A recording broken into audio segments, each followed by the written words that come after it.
Hello and welcome to the Luv Doc podcast with hosts Waldo Wachewski and Ophelia Brewski. All right, so we've got this letter here to the Luv Doc, and it sounds like this husband's forgetfulness is really driving his wife crazy. Yeah, it sounds pretty bad. Yeah, birthdays, appointments. Yeah. Even basic things like, whether he brushed his teeth this morning or not. Wow.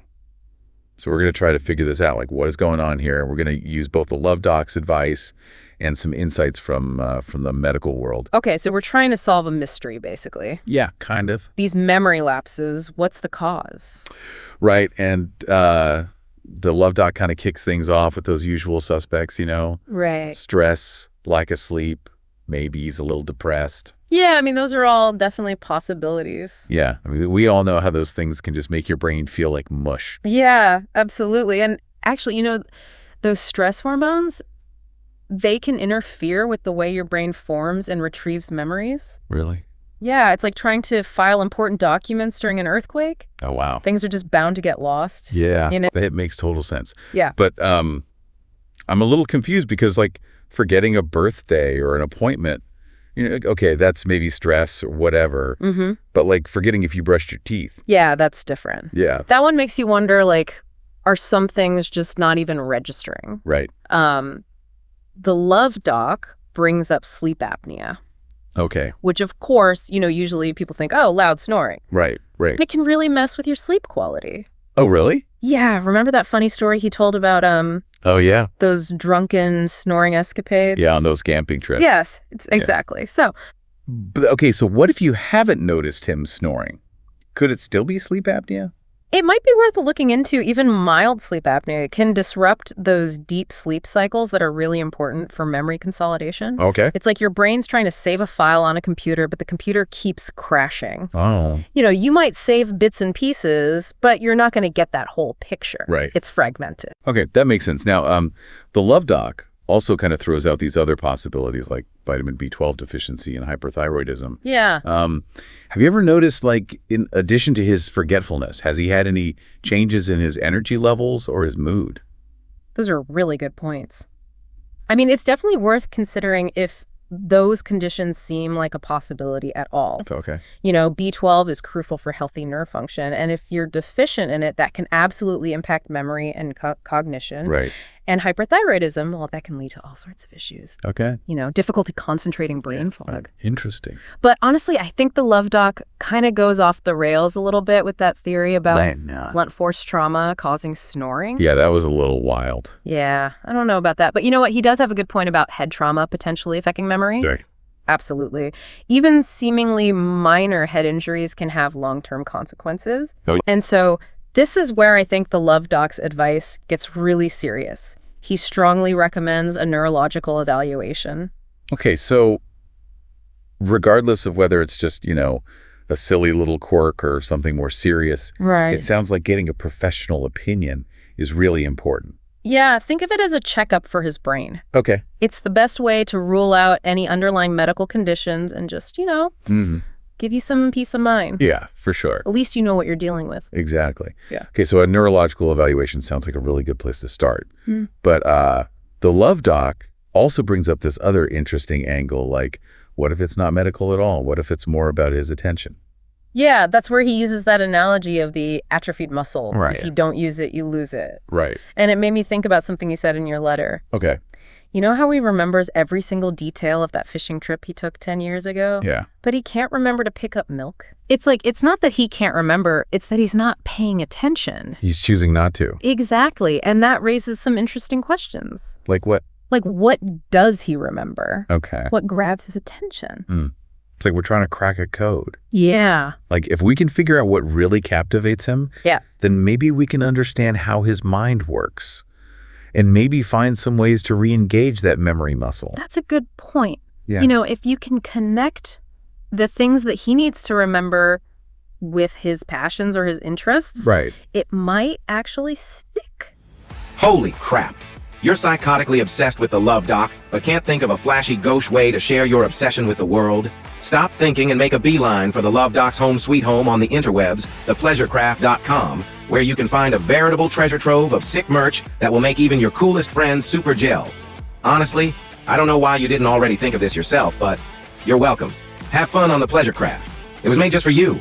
Let me spell it out for you one more time. www.thepleasurecraft.com.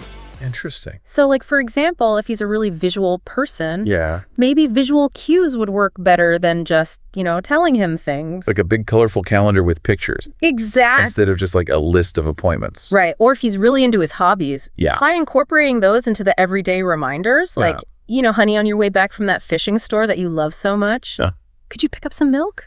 I love that. Just make it meaningful. Yeah. Make those boring tasks more meaningful to him. Exactly. But, the Luv Doc, he doesn't shy away from the possibility that maybe, just maybe, your husband has become a little spoiled. Yeah, he said mollycoddled. Mollycoddled, yeah. Yeah. It's a strong word. Yeah, it is. But I think he makes a valid point. How so?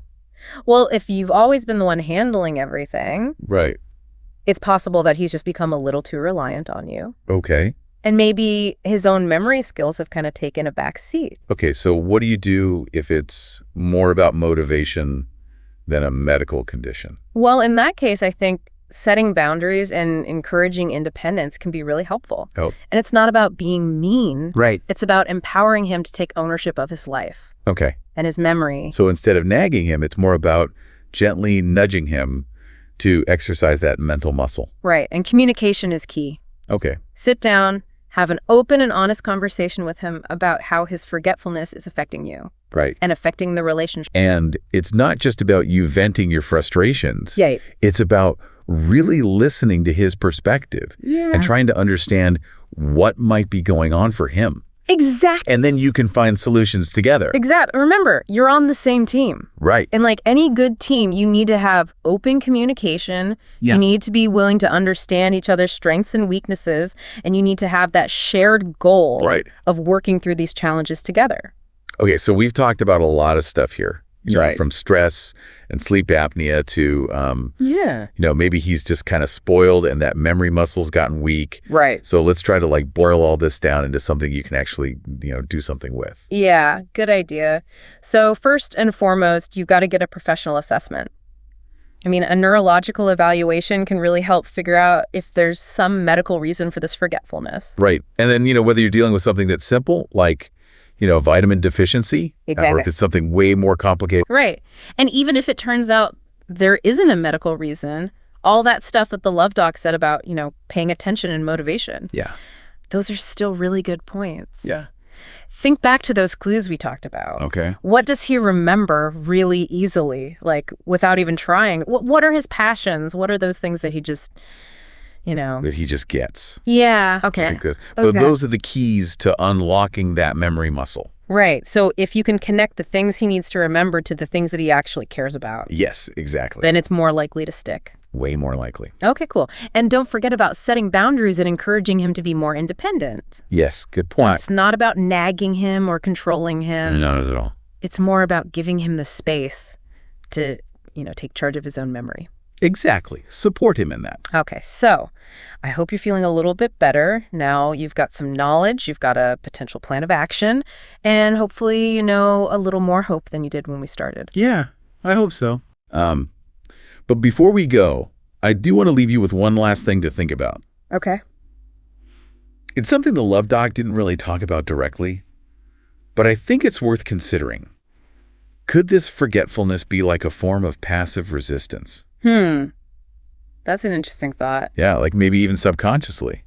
Right. He forgets the things he doesn't want to do. It makes you wonder, are there certain patterns to his forgetfulness that might tell you something a little bit deeper? Exactly. And I'm not saying you should psychoanalyze him or anything. No. But just be observant, be curious, and, keep those lines of communication open. Absolutely. And who knows, maybe this whole forgetful husband thing could actually be a chance for you to understand each other better and, really strengthen your relationship in ways you never even thought of before. That's a good point. Sometimes the hardest things we go through can actually bring us closer together. Absolutely. Well, that's all the time we have for today, but we're sending you good vibes, and we wish you the best of luck with everything. Yes, good luck.